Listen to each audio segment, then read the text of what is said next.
Juruán Silva. Es barista en Córdoba, tiene una gran trayectoria en el rubro, muchos de ustedes seguramente lo conocen, y nos trae hoy una charla para conocer más cómo es el consumo del café de especialidad, cómo fue cambiando también en el último tiempo, y por supuesto viene a derribar ciertos mitos en torno del café de especialidad.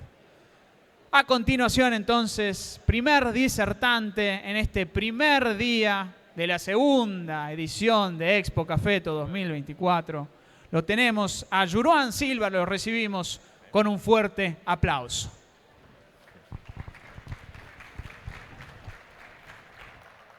Bien. Ya estamos. ¿Listo? Para pasarle después. Bien. Bien. Buenas, ¿cómo están? Espero que bien. Espero que ya hayan arrancado con un cafecito, así sea un espresso, un latte o algo que les parezca bien para atenuarse a lo que es el evento. Lo que sí, acuérdense de ir de a poco. No hay que abusarse con lo que es bueno, siempre hay que consumirlo en medidas justas. Que por ahí a veces pasa que estamos acostumbrados a querer mucho café, mucha cantidad de café, una taza enorme de 300, 400 mililitros de café, o llenar un termito para irte a trabajar o para que te tiren el día. Bueno, justamente en parte de eso voy a empezar a hablar hoy sobre los hábitos de consumo y mitos sobre el café de especialidad. En realidad es sobre el café en general.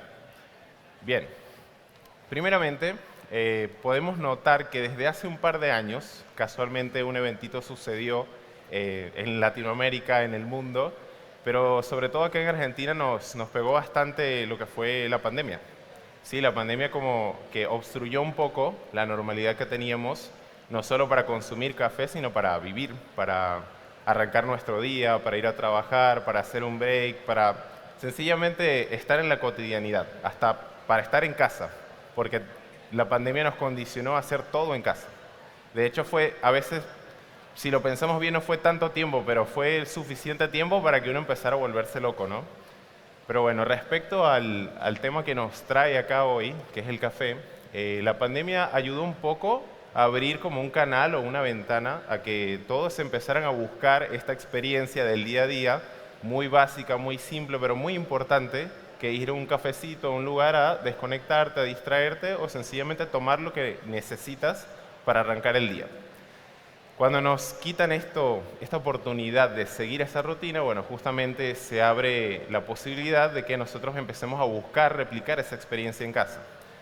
Bueno, para poder replicarlo es difícil, ¿no? Porque todos queremos un café con leche bien cremoso, bien calentito, que sepa rico y que no solo sea fuerte, amargo o que tenga un sabor aguado, que por ahí mucha gente, ese es el problema que tiene a veces con los cafés, que quizás no está tan interiorizado en lo que está tomando y de repente se sorprende porque bueno, no es lo que esperaba. Bueno, justamente el café en casa, que es la experiencia que uno tiene directamente la posibilidad de hacerlo todos los días, antes estaba como muy condicionado, corríjanme si me equivoco, al café instantáneo, al cafecito en sobres, que es muy económico, es muy simple de hacer. Incluso también estaba condicionado a la cafetera automática, esta donde pones el café ya molido, lo cargas con agua y empieza a filtrarse en una jarra. Y asimismo también están las cápsulas, que ocupan un mercado grandísimo en lo que es el café en general, en Argentina y en muchos lugares. Pero bueno, estas formas de tomar café estaban como condicionándonos un poco a no interiorizarnos un poco más de lo que consumíamos. Porque no es solamente si el café era fuerte, suave, si le poníamos leche o no, sino saber realmente qué estamos tomando. Y con esto, ¿qué quiero decir? Por ejemplo, el café más económico, más fácil de conseguir, y el que por ahí la gente está acostumbrado al sabor, es el café torrado. Que hoy en día todos estamos ahí como que pensando un café tostado con azúcar y encima un tueste oscuro, un tueste muy alto, probablemente no es la mejor opción. Probablemente gracias al consumo masivo de ese tipo de producto, terminamos definiendo de mala manera el café como algo amargo. Es decir, te vas a tomar un café, bueno, que no sea tan amargo. O te quieres tomar un café fuerte, ya sea chico o grande, lo pides como amargo, un café bien amaro, que es justamente como se dice en Italia, amaro. Pero bueno, ¿qué pasa? El café no es amargo. Tiene composiciones, tiene cosas en su sabor y en todos sus procesos que sí tiene una nota de eso, pero no es todo lo que hay. De hecho, es lo que menos deberíamos buscar, lo que menos deberíamos identificar.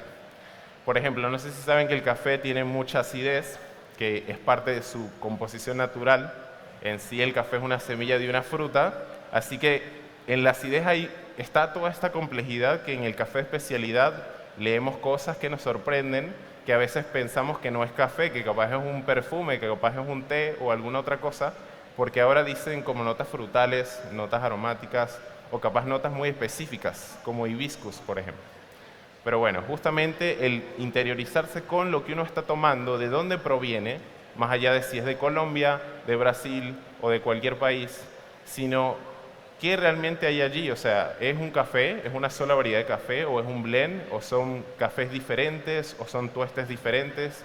Esas pequeñas cosas que no requieren necesariamente que uno estudie o haga un curso de barista para poder disfrutar de su café, saber unas 3 características ya te da como un panorama más amplio, porque empiezas a escoger de una manera más inteligente o más suspicaz, o te dejas guiar, o como que te dejas atraer un poco por esta descripción tan curiosa, ¿no? De las notas, de las características frutales que puedes encontrar. Bueno, lo cierto es que todo este tema de la pandemia nos llevó a que en la casa buscáramos una experiencia diferente que se asemejara más a la cafetería o que se asemejara más a una experiencia como más cuidadosa. ¿Por qué? Porque teníamos más tiempo para hacer las cosas, teníamos más tiempo y capaz más ocio para poder meternos en ese mundito que tiene algo de todos los días muy rutinario, pero que es muy especial para la mayoría de nosotros. Bueno, en casa siempre se consumía el café comercial, como ya había dicho, pero usualmente, al no prestarle tanta atención a lo que uno compra y dejarse guiar por otras cosas, capaz terminamos tomando café tostado a leña, que es un café con un proceso muy artesanal porque se tuesta de una manera muy difícil, ¿no? de lograr un producto como muy prolijo, ya que es mucha volatilidad, es una temperatura muy alta, es difícil de controlar, pero de igual forma lo consumíamos, aunque ustedes no lo sepan. Hay muchas marcas que trabajaban con ese formato y después llegó un momento donde se pusieron las pilas o quisieron hacer algo diferente y empezaron a tostar con máquinas tostadoras de café, que es la forma que debería ser. Bueno, más allá de que ese café tenía como mucha volatilidad, era algo confiable y familiar que uno podía identificar si era amargo, si era intenso o si era suave. Después también está el blend italiano, que seguramente reconocen ese término porque hay muchos paquetes de café que directamente te lo ponen como el emblema, blend italiano. Y uno hace la asociación Italia más café, tiene todo el sentido del mundo. Debe ser rico, debe ser bueno. Y sí puede serlo, pero ¿qué pasa? Que el blend italiano tiene un tueste muy oscuro. Entonces el café puede ser muy bueno, pero el tueste oscuro suele limitar un poco las cosas porque nuevamente nos lleva a esta definición simple, directa y que le falta sustancia. Es decir, el café es amargo. Conclusión. El café, les vuelvo a repetir, no es amargo, tiene otras cosas, pero sigamos hablando. El café de un solo origen. Bueno, como estándar de calidad y como atractivo en el mundo del café e incluso en el mundo del cacao y otras cosas que consumimos, siempre leer Colombia en un paquete de café es como que dámelo, quiero eso. No importa si es de Starbucks, no importa si es de alguna marca en específico, de especialidad o no, como que Colombia café tiene que ser bueno. Bueno, lamentablemente no necesariamente es así. ¿Por qué? Por todo lo que hemos hablado antes. La noción de el producto que se va a consumir también es una realidad de que quien lo produce, quien lo tuesta, quien lo prepara, tiene que tener esa misma conciencia de qué producto está usando, cómo lo va a usar, a qué tipo de público va. Y lamentablemente el café que se denomina como café comercial, que le falta identidad al producto o que no tiene los procesos bien cuidados o no tiene estándares bien específicos, cae en esa filosofía de, bueno, agarramos estos 50 kilos, se tuestan, se procesan y salen. Y lamentablemente eso hace que se pierda la posibilidad de disfrutar del café en todo su esplendor. Bien, Y finalmente acá tenemos algunas cosas, como por ejemplo el café filtrado o la calidad de café gourmet, que es una palabra también vinculada en lo que es el marketing de varios productos, sobre todo el café. Y también tenemos lo que es el café en saquitos, que como decía anteriormente es una forma muy económica de tomar café, pero usualmente es un café muy barato o un café de mala calidad. Pero es práctico, sencillo y económico, entonces es más fácil que uno pueda consumir eso. Quizás los cafés que están pensados, destinados para prepararse en estos métodos, como la prensa francesa, la cafetera Moka, que le decimos Vialetti, Volturno, un montón de nombres, que son marcas, pero siempre es la cafetera Moka, y el filtrado automático, que es esa cafetera automática donde nuevamente pones la jarra, pones el café arriba y hace el proceso de extracción solo. Bueno, justamente esos métodos por ahí los vemos como que, bueno, están ahí en la casa agarrando polvo, o la nona me lo heredó, o es lindo, pero bueno, la realidad es que esos métodos son los mejores para que tomen un café muy rico en casa. Pero falta la parte de una receta, falta la parte de una indicación correcta y no solamente comprar el café que diga intenso, fuerte o suave y ligero, o no dejarse guiar por lo que dice el paquete del producto, sino por realmente el contenido que está dentro. Es como cuando ustedes leen algo y ven que en los ingredientes, el orden de los ingredientes es, en el tercer lugar está el ingrediente del producto que están comprando. Por ejemplo, la stevia. Dice esteviol, edulcorante, no sé qué, y al final dice stevia. Bueno, a eso me refiero con el tema del café. Bien. Bueno, les hago una pregunta a todos. Piénsenlo internamente, respóndanse internamente. ¿Cuánto café consumen diariamente? Capaz la respuesta es muy sencilla y me pueden decir, no, yo me tomo 3 cafés al día, o cada vez que me junto con alguien me tomo un cafecito chiquito y no pasa nada. Bueno, todas las respuestas son válidas, pero la verdad es que nosotros por ahí no estamos conscientes de cuánto café en serio tomamos. Y no me refiero a tazas de café, sino a contenido. ¿Cuántos gramos de café consumimos? Seguro la gente no tiene mucha idea de eso, si no se encarga de la preparación o si nos guiamos por una cucharadita de café para una taza, ese estilo de cosas. Pero bueno, la realidad es que en el mundo se consume un montón de café. Acá se los comentan por taza, dice aproximadamente 2.25 billones de tazas de café, o sea, el mundo está bastante encafeinado, bastante despierto, pero en promedio, por ejemplo, nosotros podemos llegar a consumir, si tomamos 3 cafés, hasta 50 gramos de café o incluso un poco más. Y eso, ¿por qué será así? Bueno, porque depende de lo que usted tome, los gramos de café van a variar. Por ejemplo, en un espresso es posible que te tomes un espresso con un gramaje alto o un gramaje bajo. Y de repente no lo vas a saber porque es una receta de la cafetería, de cómo lo preparan. Pero la realidad es que si usted lo supiera, se asustaría un poco, porque consume tanta cafeína, quizás no se siente tanto el golpe de la cafeína, pero consume tanta cafeína y otros componentes, por supuesto, que lo disfrutas, te aclimatas a eso y no te das cuenta. Por ejemplo, cuando la gente toma mucho espresso, mucho café de máquina, empieza a probar el filtrado hablando de B60, Chemex o cualquier otro método, y le presta atención, lo toma sin azúcar, no le pone leche, lo toma solo, se puede dar cuenta de que ese café te despierta muchísimo más que tomarte 3 expresos, así, de una. Pero es como un choque cultural, porque uno dice, bueno, se va a tomar algo bien concentrado y bien fuerte, pero ese expresito tiene menos cafeína que una taza de filtrado, en promedio. Y la taza de filtrado se prepara hasta con menos gramos, o sea, se puede llegar a preparar con menos gramos que el expreso. Entonces es un mundo muy amplio que tiene muchas recetas que si nosotros le prestáramos atención por ahí al barista cuando te tira alguna data, la verdad que se irían más contentos a casa, porque no hace falta un video de YouTube para hacerse un café. Sobre todo si tienen la moka, si tienen la prensa francesa y si tienen hasta una maquinita de espresso de hogar. Por ahí la vemos feo, la compramos, nos animamos, pero la vemos feo después, porque no sale el café igual que en la cafetería. Pero sí se puede usar bien. Bueno, vamos a hablar un poco sobre las preferencias generales. Bien, es bien sabido que la mayoría de la gente, capaz por algo básico, por seguir del paso o por no tomar algo tan intenso, están acostumbrados a pedir en mayoría café con leche. Y eso está perfecto. Pero muchas veces, no sé si les ha pasado, por lo menos hoy en día, que cuando van a una cafetería se ven en esta descripción como muy visual de cómo quieres el café con leche me refiero. Es decir, mitad y mitad, apenas cortado o solo una gotita de café, como que cada uno tiene su forma, ¿no?, de pedirlo, y eso está muy bien porque es muy humano, es algo muy personal.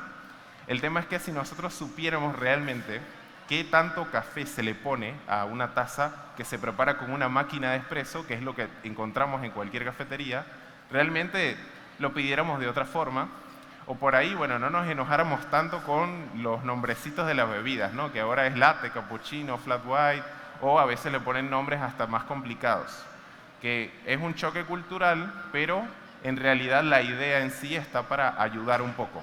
¿Para qué? Para que vos encuentres tu bebida confiable, que te gusta, con esa intensidad o con ese tamaño, que siempre buscamos un tamaño grande, y por ahí te sientas más cómodo, en lugar de estar tratando de escribir algo tan simple, ¿no?, tan fácil para nosotros de tomar, pero quizás complicado de preparar para el barista. Pero la realidad es que esos nombres, esas recetas, están justo para ayudarnos un poco a que no nos peleemos tanto. El café es comunidad, el café no es para pelearse. Bueno, entonces la mayoría de la gente toma mucho café con leche. Lo que quizás no sabe o no termina de entender es que casi todos esos cafés son a base de espresso. Y el espresso, volviendo al comentario de hace rato, no es un espresso, ni un super espresso. Siempre es un expresito, un expreso chico, concentrado, o una bebida breve, con mucho valor, con mucha cantidad de gramos en comparación con otros métodos, por ejemplo. Y ese resultado, ese expreso, que a algunos lo conocerá, a otros no, a otros puede ser que no le guste, la realidad es que es la base de la mayoría de cosas que consumes en la cafetería. Ya sea un café fuerte, un café suave, con leche, o solo un café con base de agua, siempre va a tener expreso. No va a ser una cantidad de volumen de café, o sea, volvemos al mitad y mitad, como que realmente no va a ser eso, pero no es por no querer hacértelo, sino porque la preparación correcta con ese método es hacerte una bebida concentrada, balanceada, correcta, con cuerpo, para que cuando se mezcle con leche, no solo sea fuerte o suave, sino esté cremoso, tenga cuerpo en el sentido de que no se sienta aguado, como si te estuvieses tomando un té con espuma arriba. Y además, el sabor de los dos ingredientes, que es el café concentrado y la leche, estén en armonía. De eso se trata el espresso con leche, y de eso se trata la mayoría de bebidas que ustedes toman en una cafetería. Es la idea, no quiere decir que siempre se preparen bien, ojo. Bueno, después tenemos que la gente que consume café en casa suele utilizar este tipo de premezclas de café con leche o premezclas de leche con otros ingredientes, como para hacerse un cappuccino rapidito en casa. Esas premezclas justamente tienen una relación muy directa con el café instantáneo, así que por ahí, por más que te llame la atención que diga cappuccino, mochaccino o algo que te guste, probablemente no vayas a tener esa experiencia ni cerca. ¿Por qué? Porque es como una premezcla. Realmente no tienes el sabor del espresso, que es lo que hace que sea tan rico y tan particular en la cafetería. Y bueno, después el otro porcentaje de gente como yo, gente como quizás los tostadores o la gente que está animándose a probar hoy cosas en los stands, suelen tener una preferencia por el café solo, que el café solo, justamente si volvemos al ejemplo de la cafetería, es una taza con agua, o sea, agua caliente sola, digamos, agua filtrada correcta, y el espresso, ya sea un espresso, doble espresso, o quizás hasta 3 espressos, dependiendo de qué tan dormidos estamos, pero la realidad es que siempre es ese formato. Nunca es nuevamente llenar la taza con café que sale de la máquina, porque ese método tan amoroso, tan rápido, tan confiable es para hacer expresos. Pero bueno, nuevamente es como un choque esto, porque siempre estamos acostumbrados a ver incluso como en una cafetería clásica te llenan la taza, pero bueno, hay que entender un poco que a veces las cosas no se hacen bien. O sea, sencillamente todo este proceso de hace 3 años, 4 años en Córdoba, justamente es mejorar el café. No solo usar café de especialidad como tal, sino que el café y la preparación mejore, y si eso mejora, el consumo mejora, la compra mejora, los productos mejoran y las cafeterías empiezan a ser diferentes. Y no solamente cafecito al paso, chao. Bien. Y bueno, están los métodos de filtrado de inmersión que les recomiendo, por favor. Estamos en una feria de café, prueben esos métodos porque van a encontrar cosas diferentes. esto que decía de las notas frutales o las notas aromáticas, van a estar muy presentes en ese tipo de bebida. Y es como probar el café lo más puro posible en su esencia. No puro de intenso, sino puro en su esencia, porque allí no tienes una extracción muy alta, sino más bien tienes las cosas más delicadas y reales del café. Si recordamos que el café es una semilla de una fruta, de una cereza, ahí lo vamos a ver en la siguiente diapositiva, vamos a hacer la conexión muy directa y muy clara de que gracias a que esa semilla se despulpa o se saca de la fruta con delicadeza, con cuidado, con amor, realmente el valor de esa fruta se traduce a la semilla. Y eso es lo que realmente logra este resultado de sabores raros. Por ponerles un ejemplo, sabores raros, como les decía, mira, puede ser como un olor floral, a pesar de que sea café, o puede ser una acidez frutal, que incluso te llegue a recordar alguna fruta en particular, o una mezcla de cosas que te acuerdas cuando eras chico. O sea, siempre vas a tener algo con que asociarlo. Pero el tema es que hay que prestarle un poco de atención y no ir directo con el azúcar, con el edulcorante, o ponerle estas mezclas de el capuchino instantáneo y esas cosas. Bueno, hablemos un poco sobre lo que son los mitos comunes del café, que acá es polémico todo esto porque tenemos años creyendo algo o escuchando algo incluso, o incluso trabajamos en algo y crecimos con ciertos conceptos que hoy en día parece que no eran así. Pero bueno, hay que hacer el esfuerzo. Por ejemplo, el café está quemado. Este café está horrible, está quemado, devuélvelo, haceme uno de nuevo. Esa queja está perfecto, tiene razón, pero no tiene razón tampoco. Porque el café en el procedimiento de la máquina de expreso o en el procedimiento de otro método de preparación realmente no se quema. O sea, tienen razón por un lado porque el sabor que te deja un café muy mal tirado, por ponerlo en términos generales, puede darte una sensación como algo ahumado de más, como si fuera quemado, pero no es que el café está quemado. Entonces ahí es cuando hoy en día como que el barista te mira así como que no, ¿por qué el café no está quemado? Bueno, si bien el café no se quema, puede llegar a sentirse ese sabor justamente por una mala preparación. Y la mala preparación está en algunos procesos clave, como la molienda del café, como el tema del volumen que se extrae de esa cantidad de café, pero esas son cosas más de barista. Yo se los cuento para que entiendan un poco quizás por qué puede llegar a suceder. Pero también tiene que ver con la calidad. Dependiendo de la calidad del café que se utiliza, podemos encontrar que eso va a ser muy común o poco común. Por ejemplo, en el café de especialidad y con gente que sabe y se interioriza con el producto que va a utilizar, conoce a su tostador, sabe cómo aplicar el procedimiento correcto de la máquina que utiliza, realmente no te va a hacer un café que tenga ese resultado. Lo que sí es que va a haber un choque siempre con el tema de la expectativa, porque si tú miras cómo alguien te prepara algo y vos te lo proyectas como apenas cortado con una gota de café, si yo te doy eso literalmente realmente no te va a gustar. Quizás por el capricho de uno, yo lo quiero así, pero realmente la otra forma, a base de expreso, es un poco mejor. Pero bueno, sigamos charlando. Miren, la importancia del origen, de eso ya lo comenté, el tema de Colombia o el tema de algún origen en particular con el cual ustedes tengan una afinidad.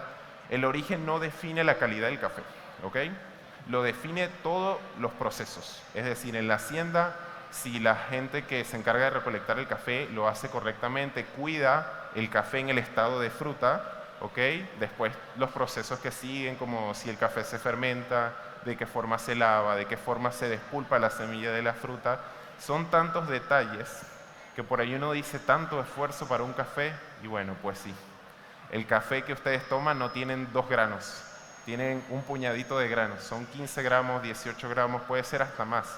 Así que hay mucho esfuerzo desde la finca hasta la taza, y la idea del café de especialidad, que no es solamente un formato, es una cultura, es una comunidad, es justamente hacer una cadena de trabajo muy cuidada, donde el tostador, si se va a encargar de generar un producto, darle un desarrollo, yo no puedo comprarlo y hago así al botoncito de la máquina y saco un expresito más o menos, no, yo lo voy a probar, le voy a encontrar la forma como una receta, como cualquier cosa gastronómica, para que eso esté rico y se traduzca la identidad de ese producto. No del tostador como marca, sino del producto de dónde proviene.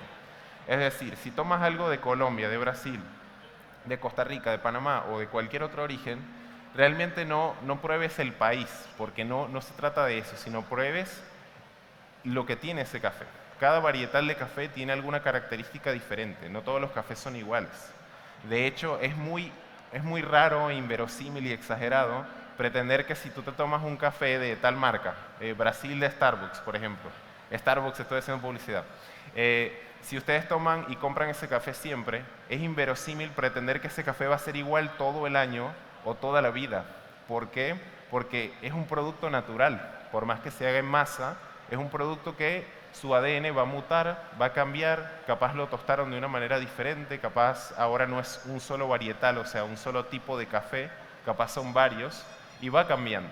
El tema es que la marca, la identidad, siempre se mete en el medio y hace que nosotros no recibamos la información completa. Bien, bueno, esto también es muy polémico. ¿Por qué el barista tira el café frío? A ver, ¿alguien opina que en las cafeterías hacen el café frío, como que no lo hacen suficientemente caliente? ¿Alguien opina eso? ¿Sí? Ok, bueno, bien, si bien hay muchos procedimientos que se pueden mejorar, que se pueden cuidar más, como por ejemplo ahora que estamos en invierno, la realidad es que el café no es que nosotros lo preparemos frío, no es que nosotros lo vamos a hacer más caliente en sí porque lo pidas, sino los procedimientos son los mismos. O sea, yo no puedo ponerle una temperatura más alta al café, sí puede ser un poco más baja para que se extraiga de otra forma, pero nunca el café se le va a buscar que tenga un sabor que no sea balanceado, es decir, que sea solo amargo. ¿Ven cómo todo vuelve al principio? Bueno, entonces la idea es que el café salga a una temperatura justa para tomar. Ahí tenemos problemitas, ¿no? En el medio, el servicio, que te lo bajen a la mesa, o que no estés dormido con el celular, o que yo te lo prepare rápido también, y también que los recipientes se precalienten para que la bebida se mantenga más caliente, pero realmente no es la idea que nosotros te hagamos el café frío, es cuidar los procedimientos para no darte una taza fea, mala, que encima sea costosa o que encima sea muy barata y sea ineficiente, que más allá de despertarte, que es parte de lo que hace el café, que sea una actividad y una experiencia simple pero placentera. Y ahí está el tema, o sea, no podemos usar una temperatura excesiva porque el café no se va a extraer bien, básicamente. Y la leche, que es como siempre el problema, la leche en el café con leche necesita también llevarse una temperatura promedio que nunca es a 100 grados, a 80 grados, es 70 grados el punto de ebullición, o sea, siempre es un punto muy justo y el servicio es rápido y ágil para que vos te lo tomes en el momento ideal. Pero bueno, la realidad es que no vamos a cambiar las temperaturas de las cosas porque desnaturalizamos el producto y vos tenés cualquier cosa que te puede salir de distintos precios, pero va a ser ineficiente la experiencia y el producto. Es más que todo por eso que tenemos tantos problemas por ahí de comunicación con el cliente, pero siempre que lo quieras más caliente, avísanos, avísale al barista, avísale a quien lo prepare, para que tenga la precaución de precalentarte el recipiente y hacértelo rápido para que te lo lleves en el momento y lo puedas disfrutar.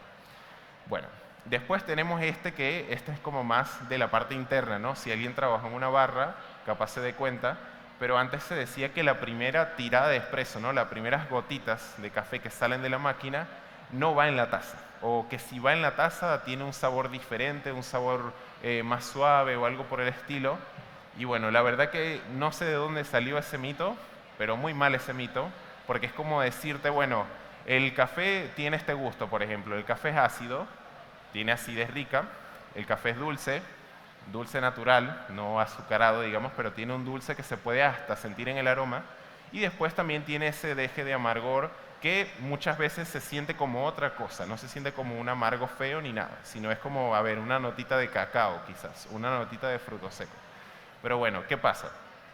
Si yo los primeros segundos del espresso no los coloco en la taza, entonces te estoy privando del sabor completo de la bebida.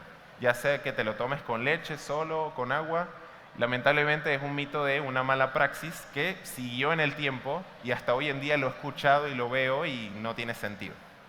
Pero bueno, pasamos a los demás. Estos son muy simples, el sabor del café rico es amargo. Error, lo dije desde el principio, es una característica del producto, pero no es lo único que hay en el producto. Eso hay que recordar. El café te genera acidez. Bien, eso es posible si hay una muy mala preparación o si directamente la materia prima, el café que se utiliza, es muy malo. Tipo, por ejemplo, el torrado, que sería lo peor, o un café quizás que esté tostado de una manera muy desprolija, por decirlo así, es decir, que estén granos muy oscuros, como el blend italiano, y granos muy claros, o que sencillamente no haya uniformidad en el desarrollo del producto.